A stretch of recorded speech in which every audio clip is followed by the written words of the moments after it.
যে সমাজের আলেমের হুড়োহুড়ি, বক্তাদের টানাটানি চলে, সেই সমাজে যদি 95% সুদের আওতাভুক্ত হয়ে যায়, আর সেখান থেকে যদি দাবি করে আমি পীর হয়েছি, আমি পীর হয়েছি, ওই ব্যক্তিটাকে ঘুরিয়ে প্রশ্ন করা যায় নাকি আপনি কাদের পীর?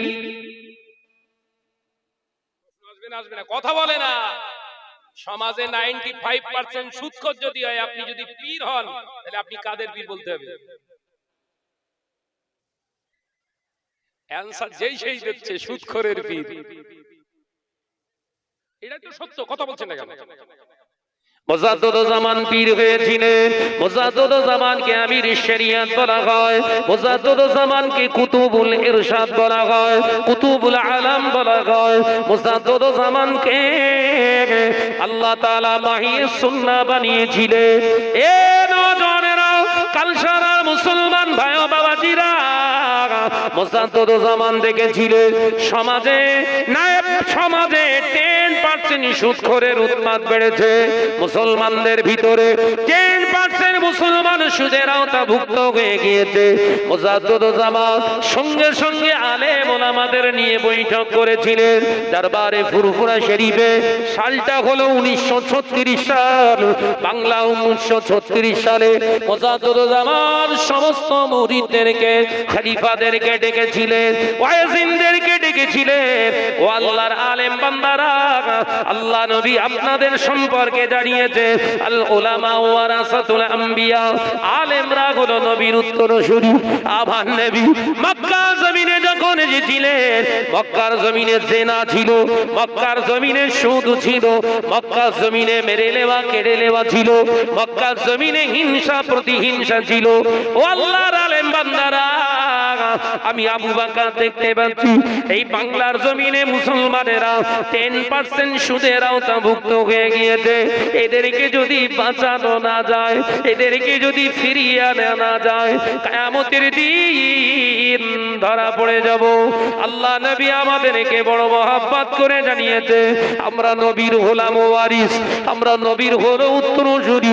যে নবী সুদের বিরুদ্ধে আন্দোলন করেছে, যে আল্লাহ সুদের বিরুদ্ধে জিহাদ ঘোষণা করেছে, ওই সুদ যদি আমাদের সমাজে থাকে, কিয়ামতের দিন জবাব দিতে পারবো না।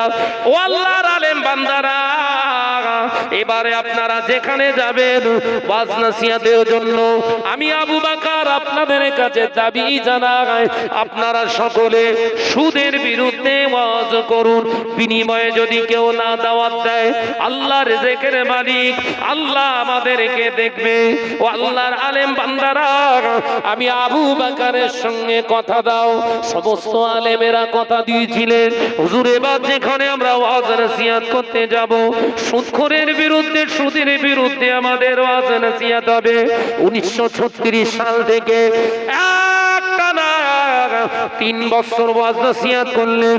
মুজাদ্দিদুজ্জামান ইন্তেকাল হয়ে গেল 1939 সালে।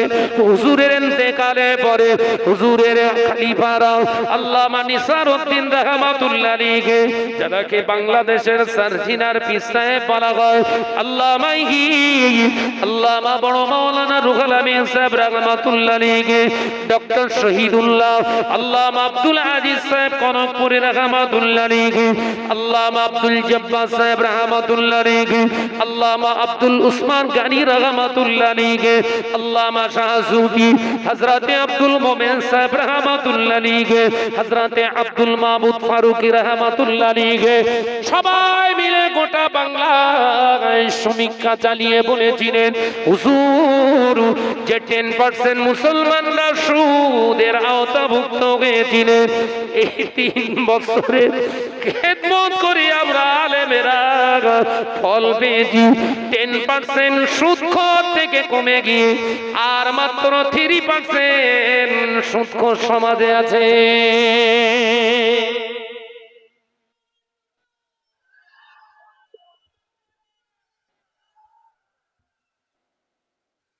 তুমি হুজুর হও, আমার হিংসা না। তুমি পীর হবে তো আলহামদুলিল্লাহ, আমার গর্ব। তোমার মুরিদ সুদখোর কেন?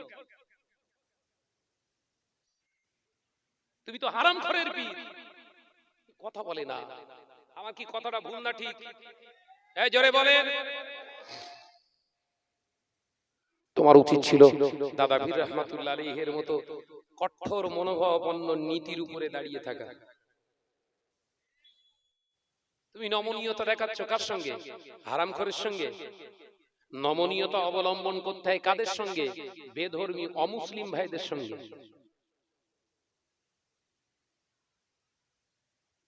নমনীয়তা অবলম্বন, ভদ্র আচরণ, সৎ জীবনযাপন, ভালো ব্যবহার কাদের সঙ্গে করতে হয়? মুসলিম ভাইদের সঙ্গে। কারণ আমার নবীর আদর্শ হলো, এই আদর্শ তাদের সামনে দেখানো মানে তারা ইসলামের প্রতি আরো আকৃষ্ট হবে। একবার জোরে বলে। কিন্তু গরুর গোশ খাই যে, এদের সুদখোর, আবার তোর হুজুর বলতেছে, আর তুই যদি এর বিরুদ্ধে রুখে না দাঁড়াস, খবর আছে না না? আমি ব্যক্তি হিংসা করছি, এটা প্রচার করা হচ্ছে মিডিয়ায়, আমার সবাই পীর বলছে বলে, আমাদের ভালো বলছে বলে ওনার হিংসা হচ্ছে। তুই কে হে? কোথাকার কে? দুটো আমরা ভাতে দে।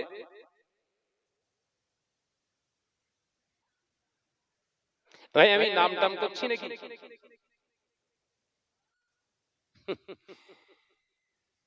মন্দিরে কে?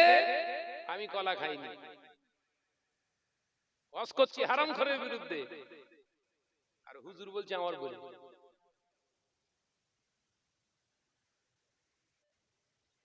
ব্যাপারটা কিরকম লাগছে না?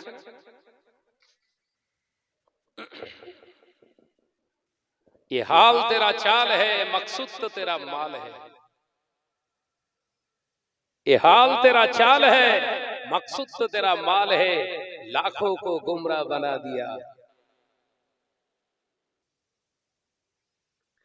ও বেজনেরা, নওজওয়ানেরা, যুবকেরা, ছেলেরা, বাচ্চারা, পর্দানশীনা মা ও বোনেরা, আল্লাহ নবী সাহাবীরা প্রশ্ন করলেন, ইয়া রাসূলুল্লাহ, হাবিবাল্লাহ, হুজুর কারণটা কি?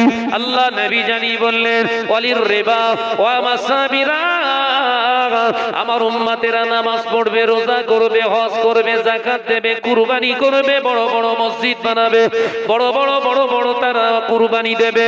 ও আমার সাহাবীরা, আসলে তারা সুদের আওতাভুক্ত হয়ে যাবে, সুদের লেনদেনকারী হয়ে যাবে।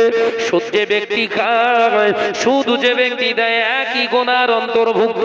সুদ যে ব্যক্তি খায়, 1 টাকা সুদের টাকা যে খায়, ওই ব্যক্তির নামায় আমলে 70টা নিকৃষ্টতম গুনাহ লেখা হয়।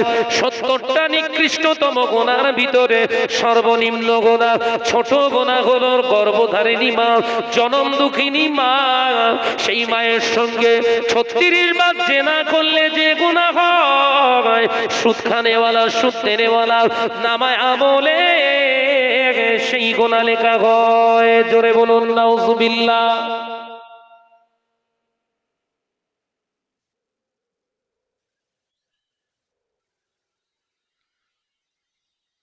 ও নওজওয়ানেরা, যুবকেরা, ছেলেরা, বাচ্চারা, আল্লাহ নবী জানিয়ে দিলেন, সুদখোরের নামাজ আল্লাহর দরবারে কবুল হয় না, সুদখোরের রোজা আল্লাহর দরবারে কবুল হয় না, সুদখোরের হজ আল্লাহর দরবারে কবুল হয় না, সুদখোরের কুরবানি আল্লাহর দরবারে কবুল হয় না।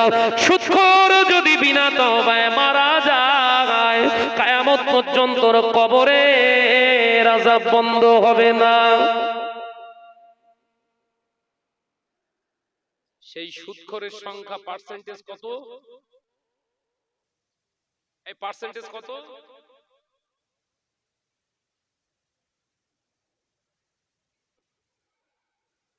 আপনাদের কালছাড়ায় সুদ কি জিনিস এরা জানিই না, তাহলে চুপ করে থাকবে কেন? এরা সুদ বোঝে না, এরা লোন বোঝে, লোন কিস্তি বোঝে। এই পর্দার আড়ালে যে কটা শুনতেছে, এরা সব ফেরেশতা। এরা ষাঁড়ের সঙ্গে না দেখা করলে ওদের মনে আবার অশান্তি হয়। গাল দিচ্ছে, দেখবে যা গেলিয়ে পাথর পেটতেছ বলো। কালকে কমিটির বলবেন ও সব মানুষের দাওয়াত করেছিল, কি আগে বল। ওরা দেয় না, ওদের ভুল ওরা স্বীকার করে, আবারও বলে ভাইকে আনেন। কারণ ওদের মনটা যে আল্লাহ নরম করেছে। মায়েদের মন নরম। মায়েদের জায়গায় যদি পুরুষের এই অন্যের ঘরে যে ঘর করার সংসার করার আল্লাহ হুকুম করে দিতেন, একটারও ঘর হতো বলে মনে হয়? তা বলে না তো। পেটে বাচ্চা যদি পুরুষের ধারণ করার সিস্টেম রেখে দিত আল্লাহ, পুরুষরা পেটে সন্তান ধারণ করবে, দুই একবার এরকম পাক মেরে পেটের ভিতরে সন্তান ঘুষি, কথা বলে না। সামান্য ছোট বাচ্চাকে কোলে আদর করতে করতে যদি ফস করে একবার, এই তোর বাচ্চা ধর, বাচ্চা বলো এরো, তখন বউরে কি বলছে, এই তোর বাচ্চা ধর, সামান্য একটুখানি ফুস, তাতেই ওর হুস, এই কথা বলে না। আল্লাহ ওদের অন্তরকে বড় করেছে বলে আল্লাহ এত আল্লাহর অন্তরটাকে বিদীর্ণ করেছে, দয়া মায়া দিয়ে আল্লাহ দুনিয়ায় পাঠিয়েছে, অন্যের ঘরে গোটা লাইফটা কাটিয়ে দেয় নিঃস্বার্থে। একবার জোরে বলুন না, জোরে বলবেন না। আমার ভাইরা বসতে পারছে না, যদি একটু রাসূলের সুন্নাতকে আদায় করবেন। রাসূলের সুন্নতের পাগল কে কে হাত তোলেন দেখি। হাত উঠতে চায় না, এই হাতে ইট বেঁধে দে। সুন্নাত মান তামাসসাকা বিসুন্নতি ইনদা ফাসাদি উম্মতি। বিশ্বনবী বললেন, একটা সুন্নাতকে সেই ফিতনার সময় যে সুন্নাতটা লুপ্ত হয়ে যাচ্ছে সেই সুন্নাতকে জিন্দা করার লক্ষ্যে যদি আমল করে, ফালাহু আজরু মিআতা শাহীদিন, 100 শহীদের মর্যাদা আল্লাহ দান করবে। জোরে বলেন, জোরে হবে না। একটু এগিয়ে আসেন, একদম কাছে কাছে বসেন, পিছনে ভাইরা বসে যাক, ওখানে দাঁড়িয়ে কষ্ট পাচ্ছে। এগিয়ে আসেন, মহব্বতের সঙ্গে দরুদ আল্লাহুম্মা।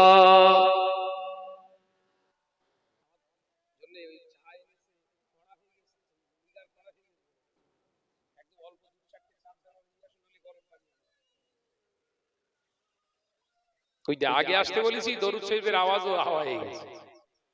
হ্যাঁ, আরে ভাই শেকড় টেকড় ছেড়েছ নাকি? হারা এই তো বসলি রে মুখ সোনার মালিকরা।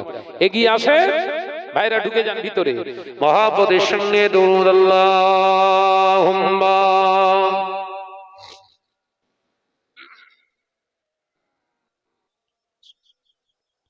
মাশাআল্লাহ মাশাআল্লাহ, আরেকটু জোরে। ওয়া আলা আলি। কমিটি ভাইরা ভাইদেরকে বসিয়ে দেন। ও বেজানেরা, নজনেরা, যুবকেরা, ছেলেরা, বাচ্চারা, পর্দানশীলা মা ও বোনেরা, আমি আলোচনা বোঝাতে চেয়েছিলাম সুদ আমাদের জন্য হারাম কেন।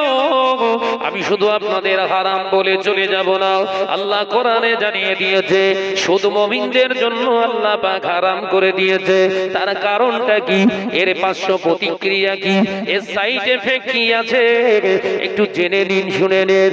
এ নজনেরা, যুবকেরা, ছেলেরা, বাচ্চারা, পর্দানশীলা মা ও বোনেরা, যে সমস্ত মুসলমান ভাইরা সুদের আওতাভুক্ত হয়েছে, ভালো করে আজকের ওয়াজটাকে অ্যানালাইসিস করার চেষ্টা করুন, একটু হিউম্যানিটি আত্মসমীক্ষা করার চেষ্টা করুন। আল্লাহ নবী কেন বললেন সুদ খাওয়া হারাম? ও আমার সাহাবীরা, আমি নবী জানিয়ে দিয়ে গেলাম মুসলমানদের জন্য সুদ খাওয়া হারাম। তার কারণ, প্রথম নাম্বার কারণ হলো সুদের যারা লেনদেনকারী হয়, সুদের লেনদেনকারীর প্রথম নাম্বার ইমানের একটি অংশ, ইমানের একটি শাখা, সেটা হলো খাউফিল্লাহ।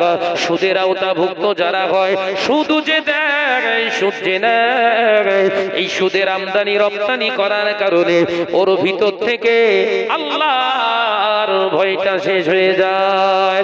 আমার আল্লাহ কোরআনে জানিয়ে দিলেন, ইয়া আইয়ুহাল্লাযীনা আমানু, হে আমার বিশ্বাসী সম্প্রদায় বান্দাগণেরা, ইত্তাকুল্লাহ, আমি আল্লাহ পাক জানিয়ে দিলাম তোমরা আমাকে ভয় করো। আমি আল্লাহ পাক জানিয়ে দিলাম ইমানদার তোমরা যারা ঈমান এনেছো, আমি আল্লাহ জানিয়ে দিলাম তোমরা আমাকে ভয় করো। হাক্কা তুকাতিহি, আমি আল্লাহ জানিয়ে দিলাম ভয়টা করার মতো করো, করার মতো করো। আমি আল্লাহ পাক জানিয়ে দিলাম তোমরা আমাকে ভয় করো। আল্লাহ নবী জানিয়ে দিলেন সুদের মাল যারা লেনদেন করে, সুদের মাল ভক্ষণকারীর ভিতর থেকে ঈমানি প্রথম নাম্বার সম্পদ, ওর ভিতর থেকে আল্লাহর ভয়টা শেষ হয়ে যায়। সুদের লেনদেনকারীর ভিতর থেকে ঈমানের প্রথম, বুঝতে পারছেন তো বাপ? সুদের লেনদেনকারীর ভিতর থেকে কার ভয় থাকে না? জোরে বলেন, জোরে বলেন। এই সরলতার সুযোগ নিয়ে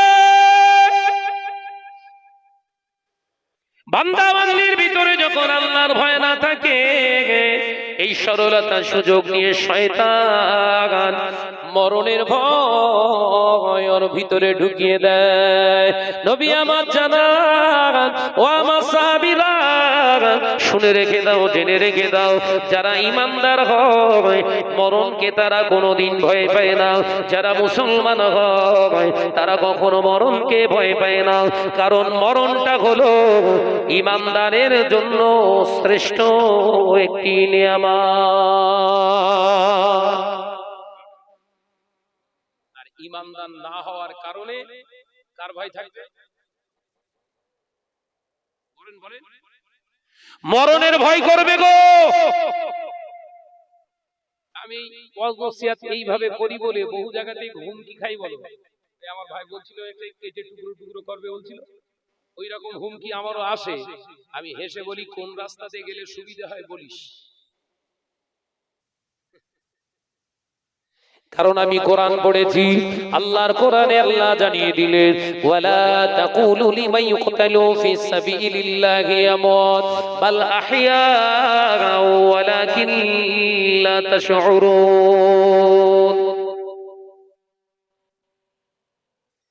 ওয়ালা তাকুলু লিমান ইউকতালু ফিস সাবিলিল্লাহি আমওয়াত। পৃথিবীর জমিনে আল্লাহ তাদের জন্য সুসংবাদ দিয়েছে। আল্লাহ পাক জানিয়ে দিলেন তোমরা যারা ঈমানদার, আমি আল্লাহ পাক জানিয়ে দিচ্ছি শুনে রেখে দাও।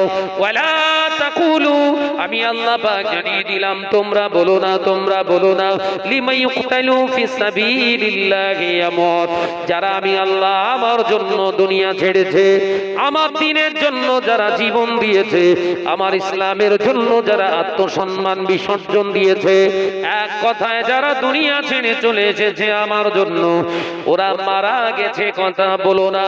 বাল আহইয়া, আমি আল্লাহ বলছি ওরা হলো জিন্দা।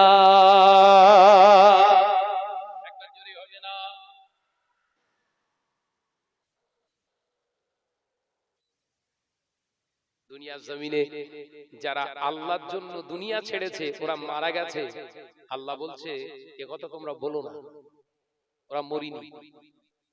বাল আহইয়াউ, ওরা জিন্দা, বরঞ্চ ওরা জিন্দা। সুবহানাল্লাহ বললেন না? তাহলে ঈমানদারের ভিতরে মরণের ভয় থাকে। কার ভিতরে থাকে? মরণের ভয় থাকে তাদের ভিতরে যাদের ঈমানটা কমজোরি। ঈমানটা কমজোরি। ও মেয়েরা, নওজোয়ানেরা, যুবকেরা, ছেলেরা, বাচ্চারা, পর্দানশীনা মা ও বোনেরা, আল্লাহ নবী তো জানে বাদশাহ হাবিবুল্লাহে নবী জনাবে মুহাম্মদুর রাসূলুল্লাহ সাল্লাল্লাহু আলাইহি ওয়াসাল্লামের লাগতে জিগার সাহাবী, আল্লাহ নবী জলিল কদর সাহাবী হযরতে কালু হাবশী বেলাল রাদিয়াল্লাহু তাআলা আনহুকে যখন উমাইয়া ইবনে খালদ মারতে শুরু করলেন, এই বেলাল, এই বেলাল, জবান দিয়ে তুমি আহাদ আহাদ বলো না, আল্লাহ এক, আল্লাহ এক বলো না, নবীকে মুহাম্মদুর রাসূলুল্লাহ সাল্লাল্লাহু আলাইহি ওয়াসাল্লাম হিসাবে মেনো না। এই বেলাল, আমি তোমাকে খেতে দেই, আমি তোমাকে কিনে নিয়েছি, তুমি তো আমার গোলাম, আমার অবাধ্য কেন হও? আল্লাহ নবী সাহাবী হযরতে বেলাল চোখ দিয়ে পানির টুসা গড়ায়, গা দিয়ে খুন ঝরছে। হযরতে বেলাল বলে, ও উমাইয়া ইবনে খালদ, শুনে রেখে দাও, জেনে রেখে দাও, আমাকে মেরে মেরে রক্তাক্ত করেছো, আমাকে মেরে মেরে বেহুশ করে দিয়েছো। আমি আমার সমস্ত কিছু খোয়াতে রাজি, দুনিয়া জমিনে আমার সমস্ত দেহ থেকে যদি তুমি সব রক্তগুলো বার করে নাও, বিনিময়ে যদি আল্লাহ আমার জানটা ভিতরে বাঁচিয়ে রেখে দেয়, যে আল্লাহ আমার জানের মালিক, সেই আল্লাহকে আমি এক বলে মেনে নেব। মরণকে ভয় পেল? আমি শাহনাজ যদি হক কথা বলতে গিয়ে যদি আমার রাস্তায় কেউ মেরে দেয়, আলহামদুলিল্লাহ, অসুবিধা কোথায়? এই, আমাদের এলাকা দিয়ে আয় না, বোম মেরে উড়িয়ে দেবো, আলহামদুলিল্লাহ, এক্ষুনি যাবো। কারণ আমি জানি আমার চলাটা কোনো মেয়ে লোক পাওয়ার জন্য না। আমি রাস্তায় কোনো মেয়ে ছেলে পাবো, তার সঙ্গে আনন্দ ফুর্তি করব, কিংবা গোছা গোছা টাকা পাবো, কিংবা দুনিয়ার সম্মান অর্জন করব, এই লক্ষ্যে তো আমি আসিনি। আমার লক্ষ্য আমার রবকে আমার খুশি করাতে হবে। সেই বিনিময়ে আজকে সেই ওসিলা করে আজকে আমার এই কালসাড়ার গ্রামের ছেলেরা আমাকে ইনভাইট করেছে। এখানে যতক্ষণ আল্লাহ হায়াতে আমাকে রেখে দেবে স্টেজে, ততক্ষণ আল্লাহর জন্যই আমাকে কথা বলতে হবে। বিনিময়ে যদি মৃত্যুটা হয়, আলহামদুলিল্লাহ, অসুবিধে নাই। ভয় কার লাগবে? কার লাগবে? যা দুনিয়ায় বেঁচে থাকার ইচ্ছা বিরাট। ভয় কার লাগবে? কথা বলে না। ও মেয়েরা, নওজোয়ান যুবকেরা, ছেলেরা, বাচ্চারা, পর্দানশীনা মা ও বোনেরা, আল্লাহর জন্য দিন, আল্লাহর জন্য করুন, আল্লাহর জন্য এগিয়ে চলুন। আল্লাহ পাক আপনার সহায়ক হয়ে যাবে। তামাম পৃথিবীর মানুষগুলো যদি আপনাকে খারাপ বলে, তামাম পৃথিবীর হারামখোররা যদি তোমার বিরুদ্ধে অপপ্রচার চালায়, তামাম পৃথিবীর দাড়ি কাটনেওয়ালা, বিড়িখোর, জুয়াখোর, সুদখোর গুলো যদি তোমার বিরুদ্ধে রুখে দাঁড়ায়, তুমি তোমার কাজ চালিয়ে যাও, আল্লাহর রেজামন্দির জন্য চলিয়ে যাও। এই পর্দানশীনা মা ও বোনেরা, বোরকা নতুন করে বড়, ঢিলে ঢালা বোরকা বড়, মোটা কাপড়ের জামা পরিধান করো। বিনিময়ে এলাকার নারীরা যদি তোমাকে বিহায়া, নির্লজ্জ নারী, বাজারি নারীগুলো যদি তোমাকে খেপায়, তোমাকে উল্টো পাল্টা কমেন্ট করে, তুমি ভয় পেও না, লজ্জিত হয়েও না। আর ওদের দেখিয়ে দেখিয়ে বেশি বেশি ওই রকম মোটা পোশাক গুলো পরো। বিনিময়ে দুনিয়ার মানুষ রাগান্বিত হয়ে বেঈমান হয়ে যাবে, কিন্তু আমার আল্লাহ তত বেশি তোমার প্রতি খুশি হয়ে যাবে। ভাইজান, আমার বোনটা ওয়াজ শুনে এখন বোরখা পরে নামাজ কালাম করে চলে, তো আমার বোনকে সব এলাকার মেয়েরা খেপায়, টন্ঠিটকিরি কাটে, হুম্বুড়ি যাচ্ছে হুজুর। ভাইজান কি করব? আমি তোমার বোনকে বলো আরো বেশি ওদের দেখিয়ে দেখিয়ে হেজাব পরে পরে যেন ঘরে, তবে যেন হেজাব পরে যেন পার্কে না ঢোকে। কোথায় কি হলো? এখানে কি হচ্ছে? নসিহত হচ্ছে নাকি বাপ? কথা বললি হবে না বাবা। তো এইরকম আছে না নাই? বোরখা পরে রাউতাড়া পার্কে যেয়ে নাকি ইবাদত করতে ঢুকে সব। ভুল বলতিস বোধহয়। আরে তাল ছাড়াই সেদিন জলসা করতে গিয়েছিল, বলছে আমাকে, বলে ভাইজান আপনি যা ওয়াজ করেন হুবহু মিলে যাচ্ছে। কিরকম? বলে পাশে একটা পার্ক হয়েছে, ঘুর গিলে যাচ্ছে বোরকা পরে।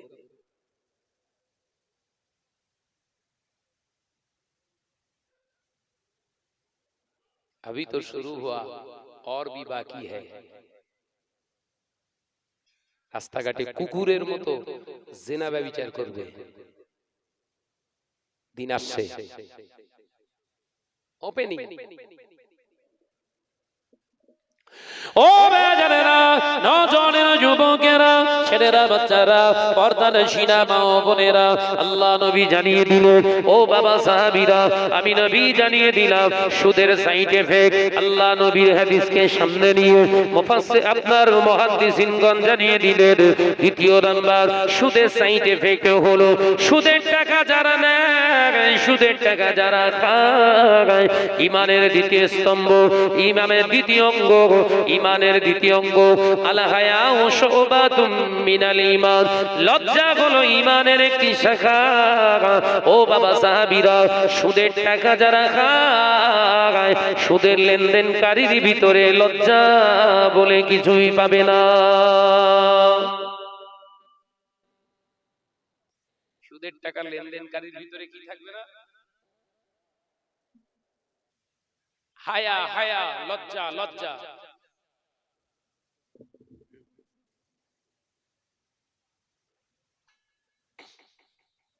কি থাকবে না খবর দিচ্ছে নাত নাত এই নাত আপনারা কমিটি সেই ওটার আগে থেকে খোঁজা মারছেন বলছেন ভাইজান নাত বলতে হবে নাত বলতে আমার অসুবিধা নেই কিন্তু অন্য হুজুরির তো আবার বিরাট গাছুল কই বলে উঠে শুধু গজল বলে কথা বলে না ওদেরও মাস্তি দিতে হবে তো কথা বলে কেন বলে উঠে শুধু গজল বলে ভাই আমি বলি না আল্লাহ বলায় কোকিলের দেখে কাকের যদি রাগ হয় তা হলো কাক বলতে তোরও দেখতি এক আমারও দেখতি এক তুইও কালো আমিও কালো তা আমার দেখলি সব ঢিল আর তোর দেখে কি সুন্দর করে তোর মুখ থেকে কথা শোনার জন্য পাগল হয় না তোর এটা ঠিক না এ ভাই এটা কোকিলের দোষ দোষ কার কাকের তো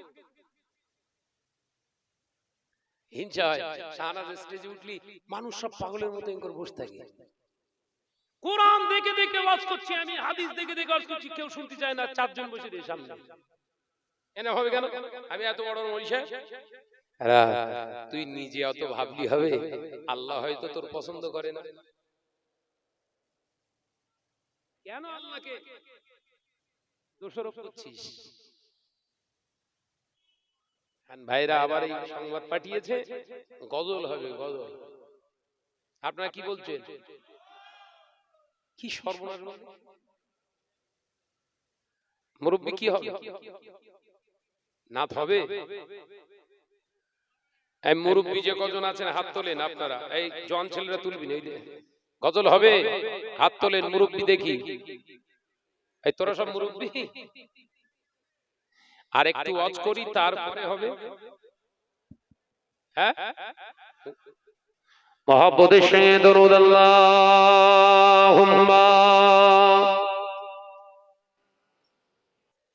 কই আওয়াজ কই ওয়া আলা আলি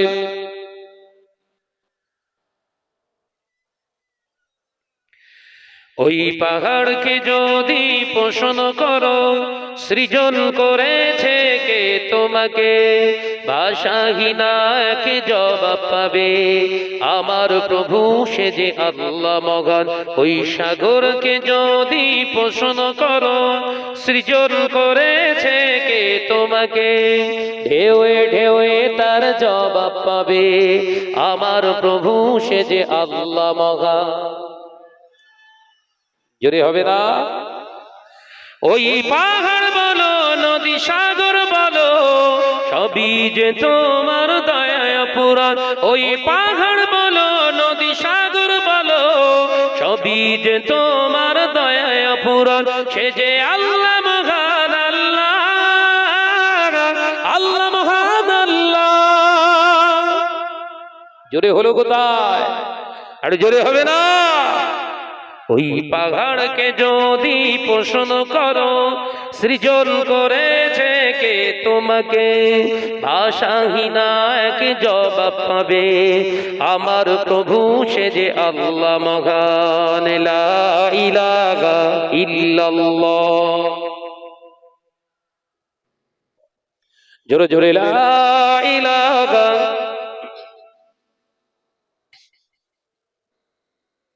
খুঁটি বিহীন এই নীল আকাশে দেখি অপরূপ খেলা, দিনের বেলায় সূর্যের আলো, রাতে তারাদের মেলা। জোরে হলো কই? খুঁটি বিহীন ওই নীল আকাশে দেখি অপরূপ খেলা, দিনের বেলায় সূর্যের আলো, রাতে তারাদের মেলা। ওই চন্দ্র বলো বা সূর্য বলো, সবই যে তোমার দয়ায় অপূরণ। ওই পাহাড় বলো নদী সাগর বলো, সবই যে তোমার দয়ায় অপূরণ। সে যে আল্লাহ মহান আল্লাহ, আল্লাহ মহান আল্লাহ। জোরে হবে না? আর জোরে হবে না? পাহাড়কে যদি পোষণ করো, সৃজন করেছে কে তোমাকে? ভাষাহীনা এক জবাব পাবে, আমার প্রভু সে যে আল্লাহ মহান, লা ইলাহা ইল্লাল্লাহ।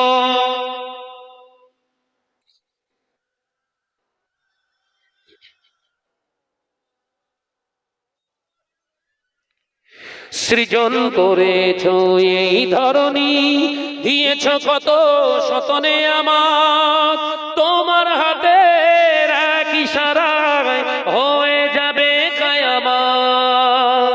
সৃজন করেছ এই ধরনী, দিয়েছ কত শতনে আমার, তোমার হাতের এক ইশারায় হয়ে যাবে কিয়ামত।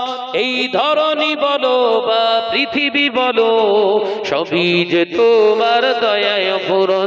ওই পাহাড় বলো নদী সাগর বলো, সবই যে তোমার দয়ায় অপূরণ। সে যে আল্লাহ মহান আল্লাহ, আল্লাহ মহান আল্লাহ।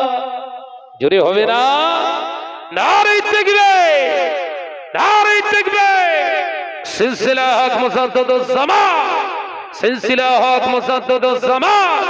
নারে তাকবীর, জোরে জোরে লা ইলাহা ইল্লাল্লাহ।